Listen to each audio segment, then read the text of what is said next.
Sounds like I'll be working on a space case. They have cell phones? Call 1-800-LAW-222. This is Southern New England's trusted news source, ABC6 News at Noon. Good afternoon, everyone, and thank you so much for joining us. I'm Doreen Scanlon. We start today with some breaking news on the Boston Marathon bombing. The Supreme Court taking up the case and will consider whether to reinstate the death sentence for Jahar Tsarnaev. Earlier this year, a federal appeals court said he should remain in prison for the rest of his life for the attacks that killed 3 people and injured hundreds more. The court ruled that he should be given a new penalty phase trial, citing jury selection issues. The Supreme Court will likely hear that case this fall. And we turn to the weather now as we take a, we're going to do the weather now or the coronavirus? Weather now. Let's head over to Chelsea with more on this bright and sunny Monday out there. Hi, Chelsea. Good afternoon, everyone. We are sunny outside right now. We are looking at temperatures that are in the low 50s at the moment, and the breeze is coming in out of the south right now at 8 miles per hour. We are looking at temperatures that are going to stay in the 50s range this afternoon. Cooler at the coastline, upper 40s in Newport and Westerly. Satellite radar image is quiet. We're looking at clear conditions, sunshine outside, and that will continue for the remainder of the afternoon. Your hour-by-hour forecast shows you the mid to upper 50s expected through the afternoon. Again, cooler at the coast. Overnight will be partly clear with lows down into the low 40s.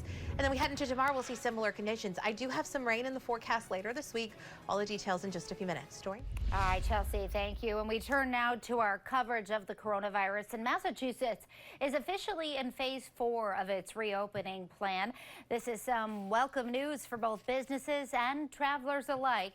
ABC6 News reporter Scott Cook joins us live in Foxborough with more on today's changes. Scott?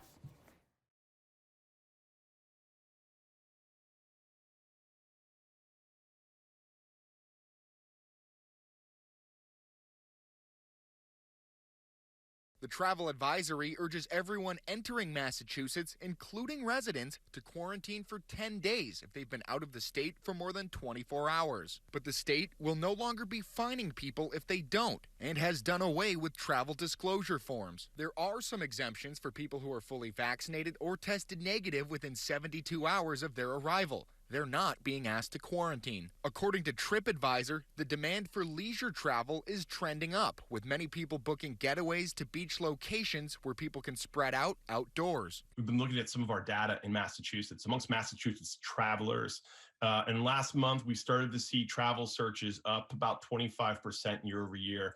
This month, we're looking at 95% plus year over year travel searches for hotels. Event venues in Massachusetts now allowed to increase capacity to 100 people indoors and 150 people outdoors. Opening indoor venues and increasing the capacity to 100 people in these small spaces is just not conducive to keeping those transmission rates low. But the Massachusetts Public Health Association and 29 other nonprofits across the state think phase 4 happened too quickly. They even penned a letter to Governor Charlie Baker asking him to push back the start of phase 4. If we open too quickly and we see another surge in cases, we are going to be put another step back, and it's going to take even longer for Massachusetts to reach the kind of levels where it's safe to open. But the governor never responded, yielding those efforts unsuccessful. Also starting Monday, dance floors allowed to return at weddings, overnight summer camps allowed to reopen, and stadiums like Gillette, Fenway Park, and the TD Garden can now have fans back in the stands, opening at 12% capacity.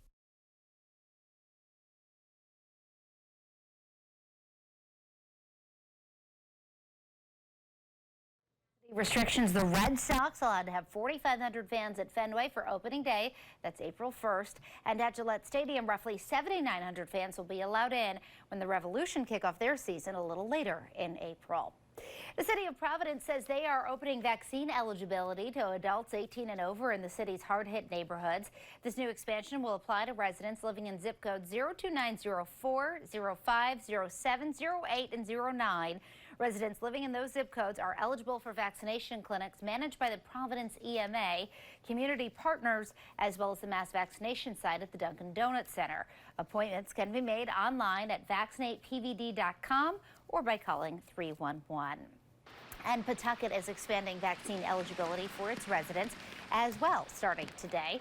All age restrictions for vaccination clinics will be removed. Residents must be 18 and over to receive the Moderna and the Johnson & Johnson vaccine, while residents 16 and over can receive the Pfizer vaccine. The city is expecting additional vaccine doses in the coming weeks and will alert residents as more appointments become available. Appointments can be made online at pawtucketri.com/COVID-19. And checking in on our schools now, the battle between the Providence Teachers Union and the Rhode Island Department of Education is heating up.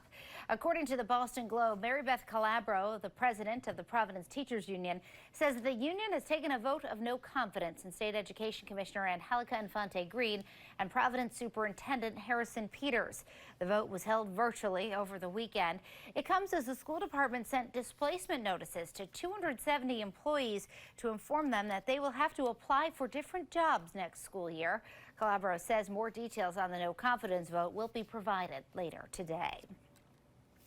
And developing news this afternoon, it was a busy morning for firefighters in North Providence. The department responding to 2 fires within just hours of each other. One of them sent one person to the hospital and killed 3 dogs. The other sitting on city-owned property and drawing the attention of the mayor. ABC6 News reporter Laura Puglisi is live for us on the scene with the latest here. Laura.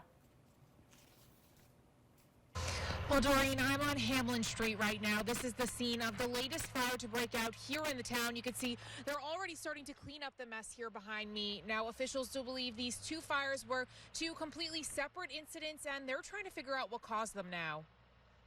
A busy night for North Providence firefighters after battling flames at 2 homes in 2 neighborhoods.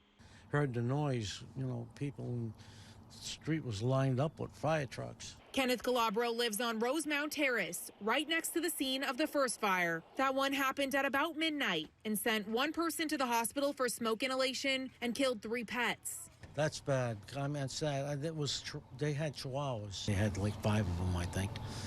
And I guess 3 of them died. We got the pets out, and they were doing CPR on the pets and did the best they could, so.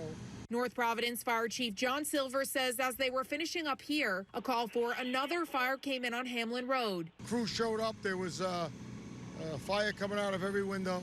It was pretty much, we call it fully involved. About 40 firefighters responded to the blaze. As the smoke grew and nearby brush caught on fire, the situation quickly became dangerous. The building itself was very dangerous at the time. Probably about a half hour in, we gave the order to evacuate and nobody to go in the building. The chief says it looks like the fire started in the basement, though the building has been vacant for about 10 years with no gas or electricity. It's owned by the city. The mayor says they have plans to turn it into recreational fields. Probably would have had to come down for us to enjoy open space, multi-use fields. Until then, investigators are trying to figure out how it started. Is it arson?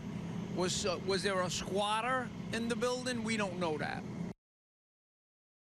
The chief did say that there were signs that at one point homeless people were living here. They found things like mattresses and blankets in there, but they say when they went through the building there, they did not happen to find anyone once that fire did start. Reporting live in North Providence, I'm Laura Puglisi, ABC6 News. All right, still to come on the news at noon. Some good news this afternoon coming out of the U.S. trials for the AstraZeneca vaccine. We'll take a look at the newly released data. This as medical experts raise concerns over another surge with spring break parties raging on in Florida. You're watching ABC6, Southern New England's trusted news source.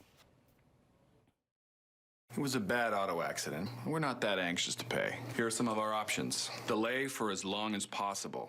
Adjust their claim. Reduce payments for some of their medical bills. We may have a problem. Why? They've called the law offices of the Oliveira and Associates. Maybe we should settle this one. Tell the insurance company you mean business. Make the call to a fighter, a winner.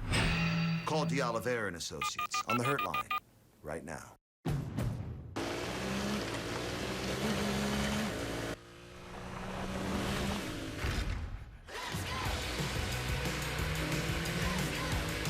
Everything in our garage is inspired by our racing spirit. Race in for a great deal on the Honda CR-V. Only at the Honda Dream Garage Spring Event.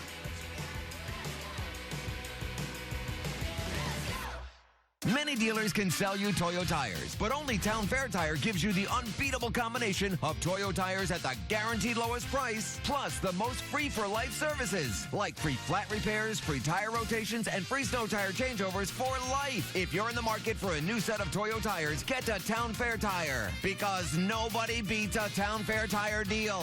Nobody. Name brands at discount prices.